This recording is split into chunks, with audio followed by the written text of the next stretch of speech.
بسم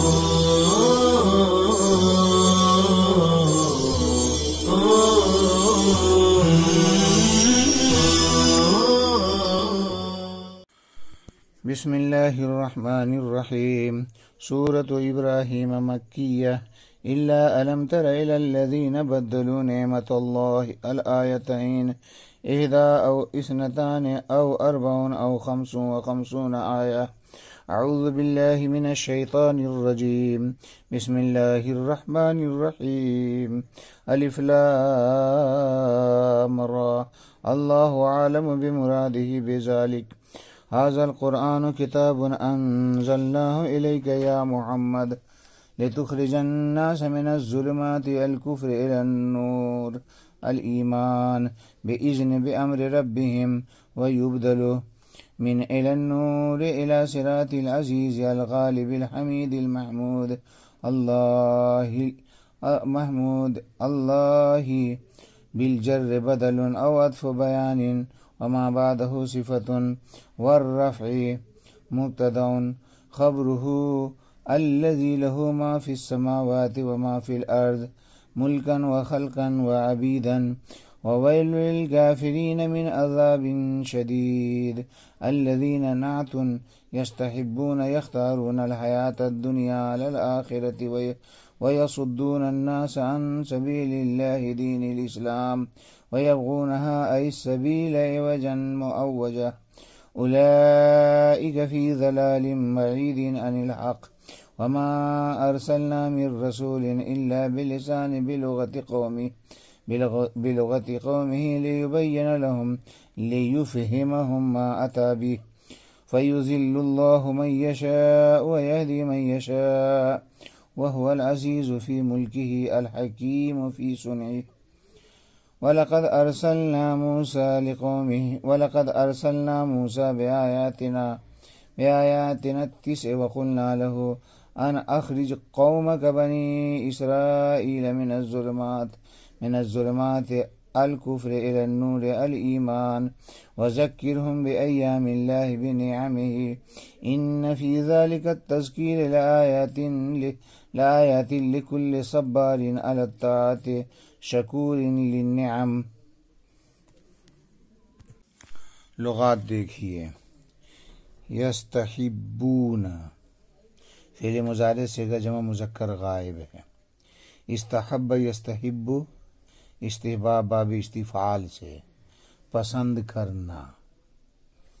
اس کے بعد ہے یصدون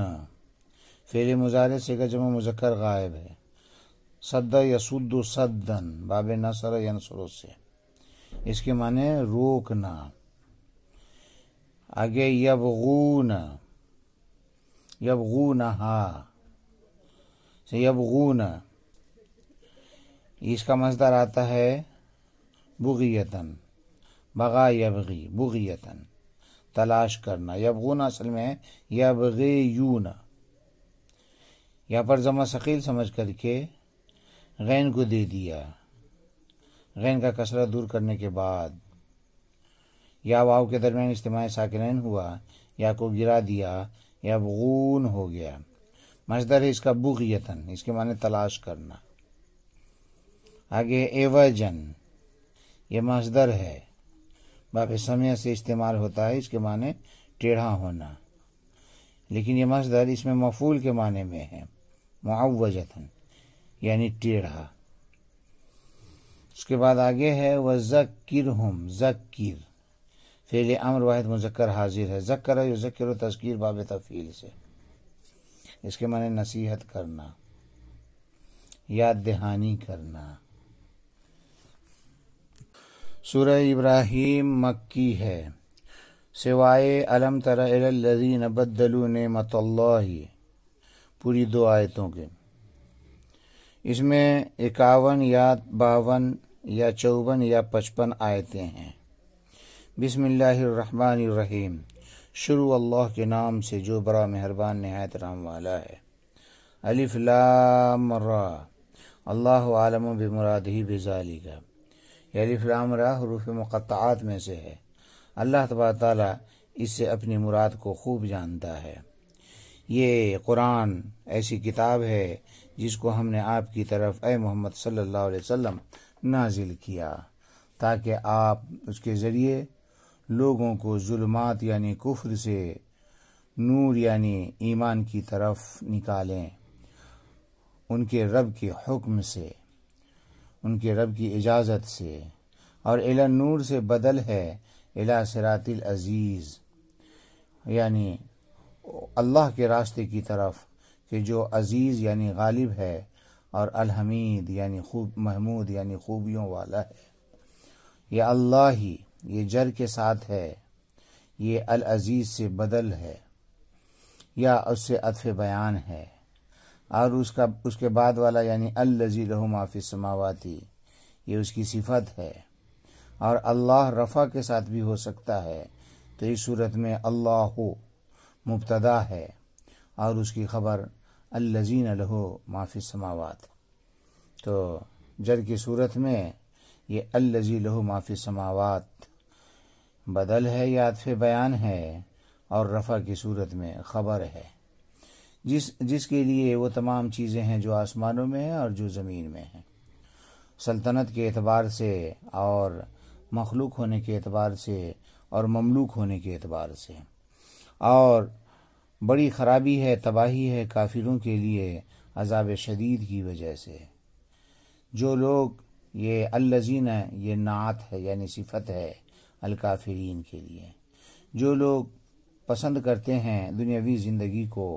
آخرت کے مقابلے میں، اور لوگوں کو اللہ کے راستے سے یعنی دین اسلام سے روکتے ہیں اور اس راستے میں کجی تلاش کرتے ہیں، وہی لوگ ایسی گمراہی میں ہیں جو حق سے بہت دور ہے۔ اور ہم نے کسی رسول کو نہیں بھیجا مگر ان کے قوم کی زبان کے ساتھ، تاکہ ان کے سامنے وہ کھول کھول کر کے بیان کریں، تاکہ ان کو سمجھائیں وہ باتیں جن کو وہ لے کر آئے ہوتے ہیں۔ پھر اللہ تبارک تعالیٰ جس کو گمراہ کرنا چاہتا ہے گمراہ کرتا ہے، اور جس کو ہدایت دینا چاہتا ہے ہدایت دیتا ہے، اور وہی اللہ اپنی سلطنت میں غالب ہے اور اپنی کاریگری میں، اپنی صنعت میں حکمت والا ہے۔ اور تحقیق کہ ہم نے حضرت موسیٰ علیہ السلام کو اپنی 9 نشانیاں دے کر کے بھیجا، اور ہم نے ان سے کہا کہ اپنی قوم بنی اسرائیل کو ظلمات یعنی کفر سے نور کی طرف یعنی ایمان کی طرف نکالیے، اور ان کو نصیحت کیجیے اللہ کے ایام یعنی اللہ کی نعمتوں کے ذریعے۔ بے شک اس نصیحت میں نشانیاں ہیں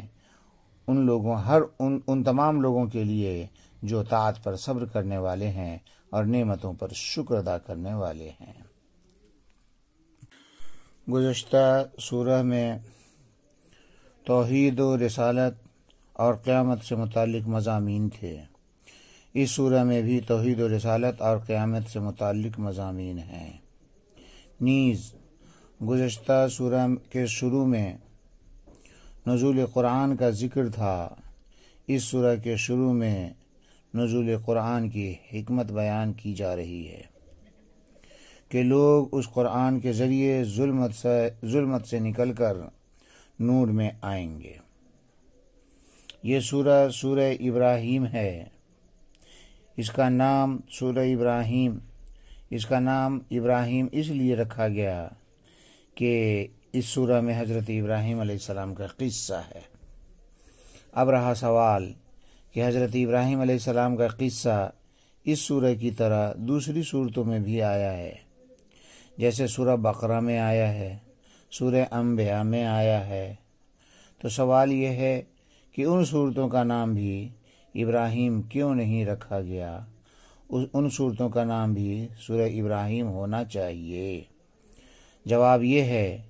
کہ صورتوں کا نام رکھا جانا چونکہ یہ امر توقیفی ہے جو من اللہ اور شارع کی طرف سے ہوتا ہے، لہذا تسمیہ کی جو علت بتائی گئی ہے اس کا یہ تقاضا نہیں ہے کہ ہمیشہ وہ وجہ پائے جانے پر وہی نام رکھا جائے۔ سورۃ ابراہیم مکیۃ، سورہ ابراہیم مکی ہے، یعنی یہ سورہ مکہ میں نازل ہوئی۔ الا الم تر الی الذین بدلوا نعمت اللہ الآیتین، سوائے الم تر الی الذین بدلوا نعمت اللہ کے پوری دو آیتیں، یعنی قل تمتعوا فإن مصیرکم الی النار تک۔ وہی احدی او اثنتان او اربع او 55 آیہ، یعنی اس میں 51 یا 52 یا 54 یا 55 آیتیں ہیں، یعنی اس کی آیات کے بارے میں 4 اقوال ہیں۔ بسم اللہ الرحمن الرحیم، شروع اللہ کے نام سے جو بڑا مہربان نہایت رحم والا ہے۔ الف لام را، اللہ عالم بمرادہ بذالک،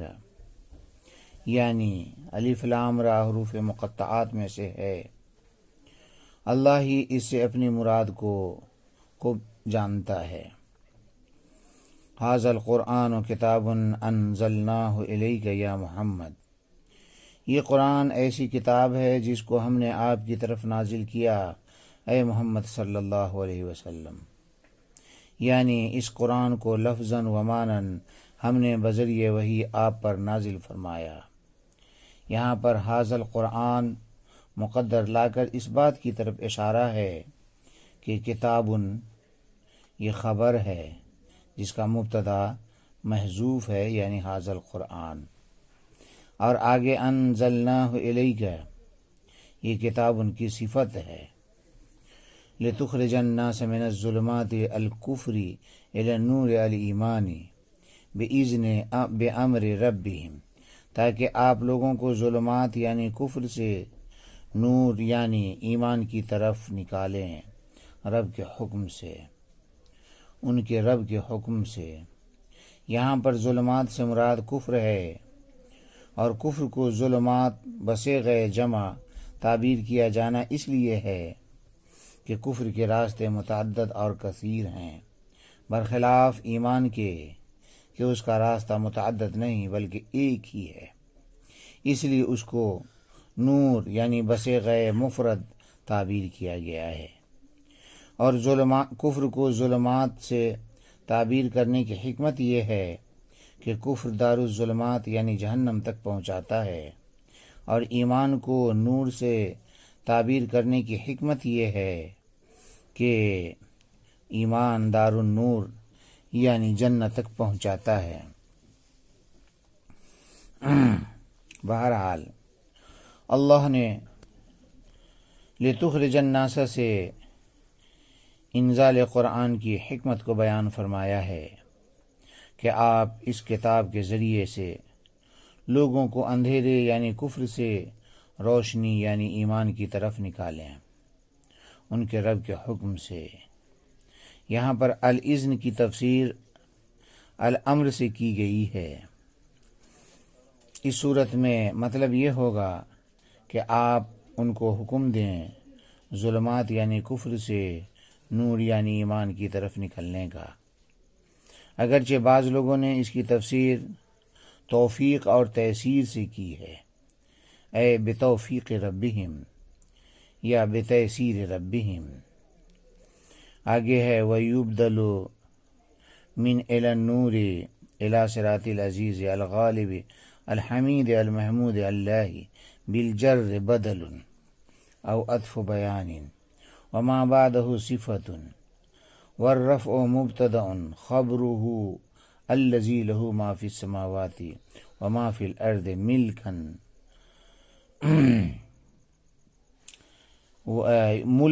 وخلقا وعبيدا وويل للكافرين من عذاب شديد۔ اور الی النور سے بدل ہے الی صراط العزیز،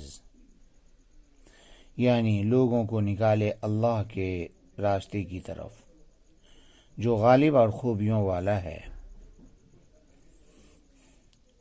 یعنی وہ اللہ کی طرف۔ یہ اللہ جر کے ساتھ ہے یا عطف بیان ہے، اور اس کا ما بعد اس کی صفت ہے، اور رفع کے ساتھ بھی پڑھ سکتے ہیں اللہ ہو، تو اس صورت میں مبتدا ہوگا، اور اس کی خبر الذی لہ ما فی السماوات الی آخری ہے، جس کے لیے وہ تمام چیزیں ہیں جو آسمان و زمین میں ہیں، ملکیت یا سلطنت کے اعتبار سے، مخلوق ہونے کے اعتبار سے، اور مملوک ہونے کے اعتبار سے، اور کافروں کے لیے ہلاکت و بربادی ہے سخت عذاب کی وجہ سے۔ یہاں پر الی صراط العزیز، یہ الی النور سے بدل ہے، بدل الکل، بے اعادت الجار، یعنی حرف جار کے اعادے کے ساتھ، اور صراط العزیز سے مراد اسلام ہے، اور اسلام کا نام صراط رکھا جانا اس لیے ہے کہ جس طرح صراط یعنی راستہ منزل تک پہنچاتا ہے، اسی طرح اسلام بھی دار سعادت تک پہنچاتا ہے، اور العزیز بمعنی غالب، لہذا وہ غالب ہے، اس لیے اس کی راہ پر چلنے والا کبھی رسوا نہیں ہو سکتا، اور الحمید المحمود کے معنی میں ہے، یعنی فعیل مفعول کے معنی میں، مطلب یہ ہے کہ اس سے سوال کرنے والا کبھی محروم نہیں رہے گا،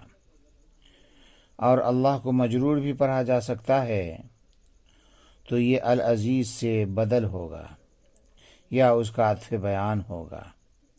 اور الذی لہ ما فی السماوات و ما فی الارض، یہ اللہ کی صفت ہوگا، اور اللہ کو مرفوع بھی پڑھ سکتے ہیں، تو اس صورت میں اللہ مبتدا ہوگا، اور الذی لہ ما فی السماوات والارض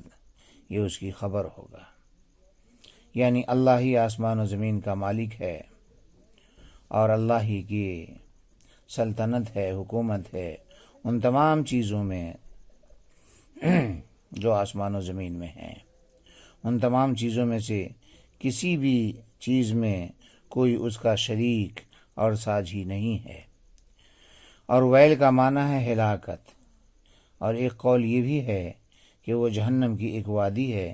جس کی شدت کا حال یہ ہے کہ اگر اس کے اندر دنیا کے پہاڑوں کو ڈال دیا جائے تو اس کی گرمی سے پگھل کر پانی پانی ہو جائے، اور یہ ویل مبتدا ہے، اور اس نکرہ کا مبتدا بننا اس لیے درست ہے کہ اس سے مقصود ہلاکت کی دعا ہے، اور دعا کی صورت میں نکرہ مبتدا بنتا ہے، اس لیے اس کا مبتدا بننا صحیح ہو گیا۔ آگے ہے الذین نعت یستحبون یختارون الحیات الدنیا علی الآخرۃ ویصدون الناس عن سبیل اللہ دین الاسلام ویبغونها ای السبیل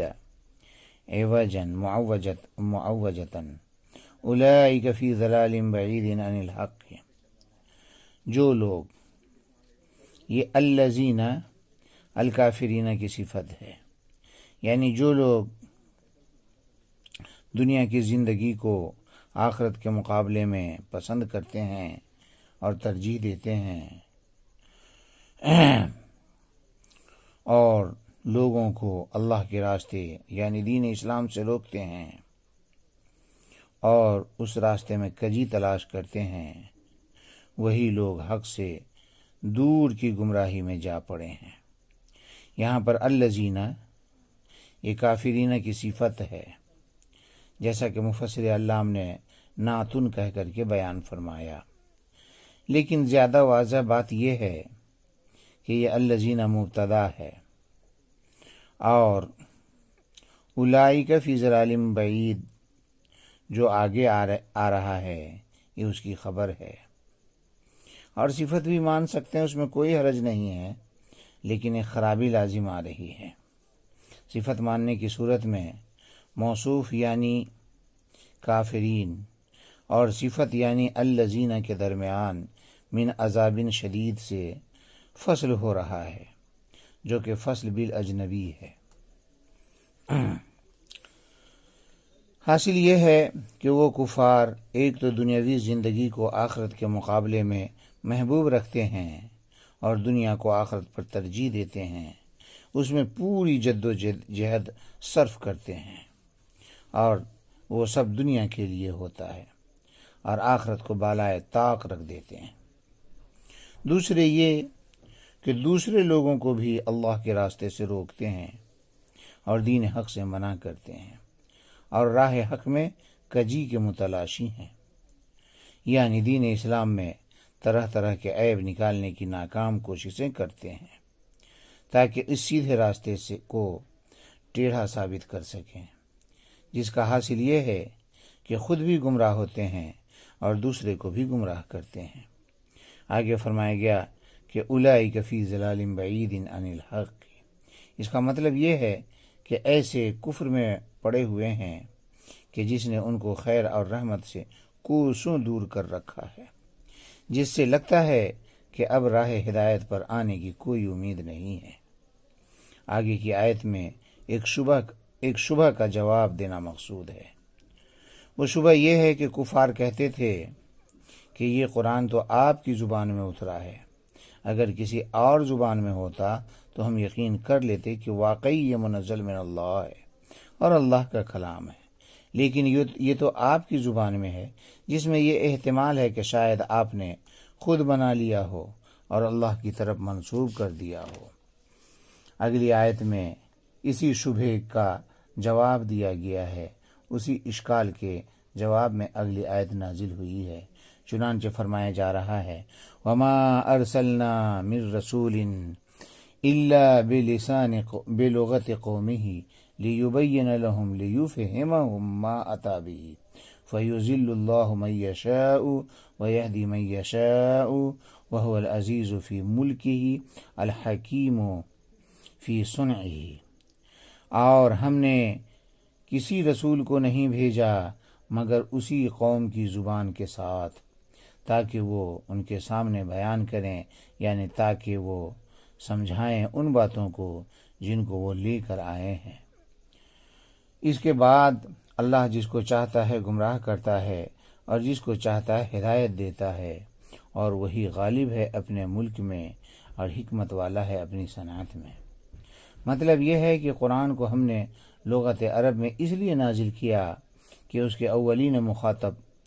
عرب ہیں، ان کے لیے اس کا سمجھنا آسان ہو جائے، اسی لیے ہم نے عربی زبان میں نازل فرمایا، کیونکہ ان کی زبان عربی ہے، پھر ان کے واسطے سے پورے عالم میں قرآن کا پیغام پہنچ سکے۔ چنانچہ یہ ان کی زبان کا ہونا یہ صرف قرآن کی خصوصیت نہیں ہے، بلکہ عادت اللہ یہی ہے کہ دنیا میں جتنے پیغمبر مبعوث کیے گئے سب اپنی اپنی قوم کی زبان میں ہی کتاب لے کر آئے اور پیغام لے کر آئے، تاکہ قوم کو اللہ کا پیغام سمجھنے میں آسانی رہے۔ اگر قوم کی زبان چھوڑ کر کسی دوسری زبان کو لے کر آتے تو ایک نہ سمجھنے کا بڑا مسئلہ کھڑا ہو جاتا، اور نبی کے لائے ہوئے پیغام کو پورے طور پر قوم نہیں سمجھ پاتی، اس لیے نبی سے مکمل فائدہ حاصل نہ ہو سکتا۔ لہٰذا آپ کو بھی اللہ نے عربی زبان دے کر مبعوث فرمایا تاکہ مخاطبین اولین جو عرب تھے ان کو اللہ کا پیغام سمجھنا آسان ہو جائے۔ اگرچہ اللہ نے آپ کو تمام رائج زبان سکھلا دیا تھا، چنانچہ آپ ہر قوم سے انہی کی زبان میں باتیں کیا کرتے تھے۔ اگر آپ کا سابقہ ہندی سے پڑھتا یا ترکی سے پڑھتا تو انہی کی زبان میں آپ بات کرتے، لیکن کبھی ایسا اتفاق نہ ہوا۔ معلوم ہوا کہ آپ کو اللہ نے اپنی قوم کی زبان یعنی پورے عالم کی زبان دے کر مبعوث فرمایا، کیونکہ آپ کی بعثت پورے عالم کی طرف ہے، لہٰذا پورے عالم کی زبان آپ کو سکھلا کر اللہ نے مبعوث فرمایا۔ اور اگر قوم سے مراد قوم عرب ہے جس میں آپ کی پرورش ہوئی، جس میں آپ رہتے تھے، تب تو ظاہر ہے کہ انہی کی زبان لے کر آپ تشریف لائے، اسی لیے قرآن عربی میں نازل ہوا۔ پھر اللہ کا پیغام جب نبی پہنچا دیتے ہیں تو اس کے بعد اللہ کی مرضی ہوتی ہے، جس کو اللہ تعالیٰ گمراہ کرنا چاہتا ہے گمراہ کر دیتا ہے، یعنی نور ہدایت کو ان کے دلوں میں پہنچنے نہیں دیتا ہے، اور جس کو ہدایت دینا چاہتا ہے اللہ ہدایت دیتا ہے، یعنی ہدایت کا نور دل میں پیدا کر دیتا ہے۔ یہ ارشاد گرامی فیضل اللہ، یہ ما قبل والے جملہ لیبین لہم کی تفصیل ہے، اور آگے جو ہے وہو العزیز، یہ فیضل اللہ کے لیے علت کے درجے میں ہے۔ وہو العزیز کا معنی ہے اپنی سلطنت میں تمام امور پر غالب اور قادر ہے، اس کے تصرف کو کوئی روک نہیں سکتا، چنانچہ ہدایت اور ضلالت بھی اسی کے تصرف کا نتیجہ ہے۔ اور الحکیم کا مطلب ہے حکمت والا ہے، اس کا ہر تصرف حکمت کے موافق ہوتا ہے، وہ ہر چیز کو اس کے محل ہی میں رکھتا ہے، لہذا ہدایت اور ضلالت کو بھی اس کے مناسب محل میں رکھتا ہے۔ آگے فرمایا گیا وَلَقَدْ أَرْسَلْنَا مُوسَىٰ بِآيَاتِنَا التِّسْعِ وَقُلْنَا لَهُ أَنْ أَخْرِجْ قَوْمَكَ بني إسرائيل من الظلمات الكفر إلى النور الإيمان وذكرهم بأيام الله بنعمه إن في ذلك التذكير لآيات لكل صبار على الطاعة شكور للنعم۔ اور تحقیق کہ ہم نے حضرت موسیٰ علیہ السلام کو اپنی 9 نشانیاں دے کر بھیجا، اور ہم نے ان سے کہا کہ اپنی قوم بنی اسرائیل کو ظلمات یعنی کفر سے نور یعنی ایمان کی طرف نکالو، اور ان کو ایام اللہ یعنی اللہ کی نعمتیں یاد دلا کر نصیحت کرو، بے شک اس نصیحت میں نشانیاں ہیں ان تمام لوگوں کے لیے جو طاعت پر صبر کرنے والے اور نعمتوں پر شکر ادا کرنے والے ہیں۔ ماں قبل میں جو وما ارسلنا من رسول میں رسولوں کو بھیجے جانے کو اجمالاً ذکر کیا گیا تھا، اور رسولوں کے بھیجے جانے کا اجمالاً بیان آیا تھا، اسی کی یہاں سے تفصیل بیان کی جا رہی ہے، اور حضرت موسیٰ علیہ السلام کا واقعہ یہاں پر ذکر کیا جا رہا ہے جو ما قبل کے اجمال کی تفصیل ہے۔ خاص طور پر موسیٰ علیہ السلام کے واقعے کو یہاں پر ذکر کیا جانا اس لیے ہے کہ ان کے ماننے والے اس وقت موجود تھے جن سے اہل عرب کا ملنا جلنا ہوتا تھا، سابقہ پڑتا تھا۔ اور آیاتنا سے مراد آیات 30 ہے۔ سورہ اعراف میں 8 مذکور ہے اور سورہ یونس میں 1، اس طرح کل 9 ہے وہ آیات 30۔ سورہ اعراف میں جو 8 ہے وہ یہ عصا، ید بیضا، سنین، طوفان، جراد، قمل، زفاد، دم، اور سورہ یونس میں جو ہے وہ 9واں یعنی تمس۔ اور مفسر علام نے جو قلنا لہو مقدر نکالا ہے اس کی کوئی ضرورت نہیں تھی، کیونکہ ان مفسرہ موجود ہے، اس کی تفسیر ایسے کر دیتے تو کافی تھا، کیونکہ ارسلنا بمعنی قلنا اس سے پہلے موجود ہے جو ان کے تفسیری ہونے پر دلالت کرتا ہے، لہذا قلنا الگ سے مقدر ماننے کی کوئی ضرورت نہیں تھی۔ اور بے ایام اللہ کی تفسیر بے نعم ہی سے کر کے اس طرف اشارہ ہے کہ ایام سے مراد نعمتیں ہیں۔ یہاں پر نعمت کو ایام کہا جانا اس لیے ہے کہ نعمتیں ایام میں حاصل ہوتی ہیں، یعنی ظرف بول کر کے مظروف یعنی وقت حصول مراد ہے، اور صبار اور شکور یہ دونوں صیغہ مبالغہ ہیں، اے کثیر الصبر و کثیر الشکر۔ اور ان کو خاص طور پر ذکر کیا جانا اس لیے ہے کہ وہی لوگ اس سے فائدہ اٹھاتے ہیں۔ مطلب یہ ہے کہ جس طرح اللہ نے تمام رسولوں کو مبعوث فرمایا ان کی قوم کی زبان دے کر، اسی طرح حضرت موسیٰ علیہ السلام کو بھی اللہ نے مبعوث فرمایا ان کی قوم کی عبرانی زبان دے کر، کہ وہ عبرانی زبان لے کر آئے تھے۔ اسی طرح جس طرح تمام نبیوں کی بعثت کا مقصد ضلالت سے نکال کر ہدایت کی طرف لانا تھا، اسی طرح حضرت موسیٰ علیہ السلام کی بعثت کا مقصد بھی ضلالت سے نکال کر کے اپنی قوم کو ہدایت کی طرف لانا تھا۔ اور نصیحت میں نعمتوں کی یاد دہانی کی تاکید جو کی گئی ہے، یعنی ذکرہم بِأَيَّامِ اللَّهِ بِنِعَمِهِ، یہ اس لیے کی گئی ہے کیونکہ جب آدمی نعمتوں کو یاد کرتا ہے تو منعم کی نافرمانی سے شرماتا ہے اور فرما برداری کی طرف مائل ہوتا ہے، اس لیے نعمتوں کے یاد دہانی کی تاکید کی گئی۔